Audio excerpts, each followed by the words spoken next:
a short-term fight. Well, how do we win? How do we stop this? I don't see it. I see the militias from the Shia militias coming out of Baghdad who are all Shia. The Sunnis hate them. The Sunnis are loyal to ISIS rather than going in with the Shia. You've got the Kurds, the Jordanian Air Force, and now the Egyptian Air Force. But I don't see any. If I were ISIS, I wouldn't be afraid right now. I didn't figure there's no existential threat to these people. They can keep finding places where they can hold executions and putting the camera work together, getting their props ready, and killing people for show. And nothing we do right now seems to be directed at stopping this. Well, I think there's a few stages here. Right now, what we're doing is trying to take their leaders and their fighters off the battlefield in Iraq and in Syria. That's really where they flirt. Are we killing enough of them? We're killing a lot of them, and we're going to keep killing more of them. So are the Egyptians, so are the Jordanians. They're in this fight with us. But we cannot win this war by killing them. We cannot kill our way out of this war. We need, in the longer term, medium and longer term, to go after the root causes that leads people to join these groups, whether it's lack of opportunity for jobs. We're not going to be able to stop that in our lifetime or 50 lifetimes. There's always going to be poor people. There's always going to be poor Muslims. And as long as there are poor Muslims, the trumpet's blowing. They'll join. We can't stop that. You're right, Chris. So Huff thinks that these jihadis are waging jihad for lack of job opportunity. So then the solution is for us to give them job opportunities. But this theory that poverty causes jihadism has been soundly debunked. And Obama has to know that. Take the 9/11 hijackers, for example. We know that they were not poor. They came from middle-class backgrounds for the most part, and several were highly educated. And what about bin Laden himself?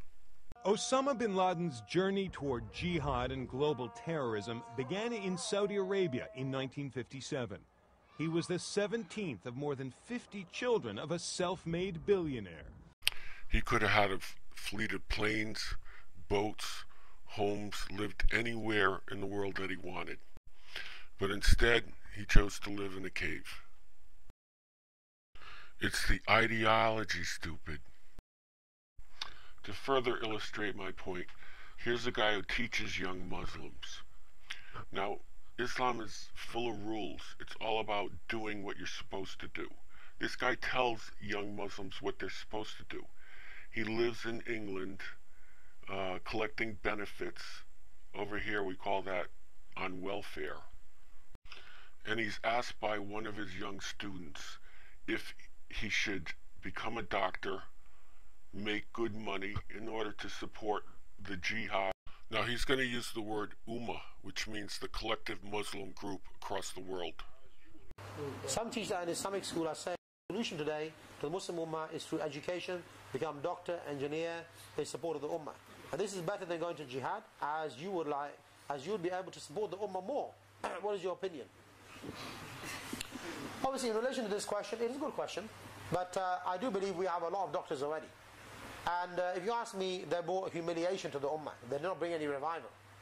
There are people, they said all you need to do is have businesses and give medicine, and that is the way. Obviously, if the father is blind and he sees his child able to see, he may poke at his eye because he doesn't want him to be better than him.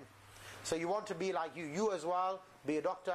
Don't become, alim or da'i or anything like that, or mujahid. So people are like that, generation after generation, become like the father. He worked on the stall, let the children work on the stall. He is a plumber, let the children be plumbers. He is a doctor, let the children be doctors.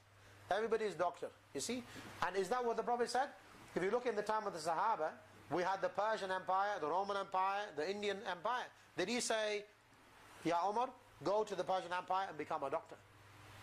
Ya Salman al-Farsi, go over there to Persia, become an engineer. He never said that.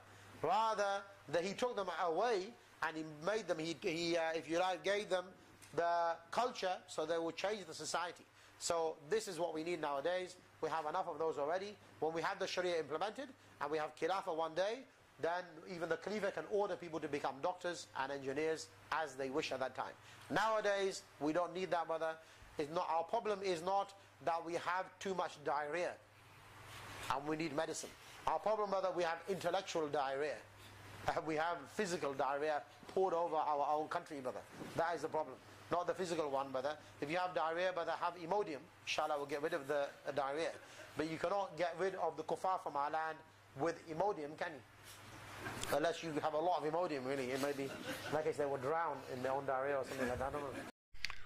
So this imam in London last week preached this, and he is the definer for young Muslims as to what is correct to do and what is not correct to do.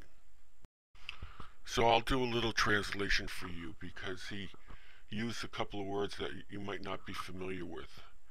Basically, he said to this young Muslim, no, don't become a doctor. You can become a doctor after the caliphate is established and after the kufr is defeated.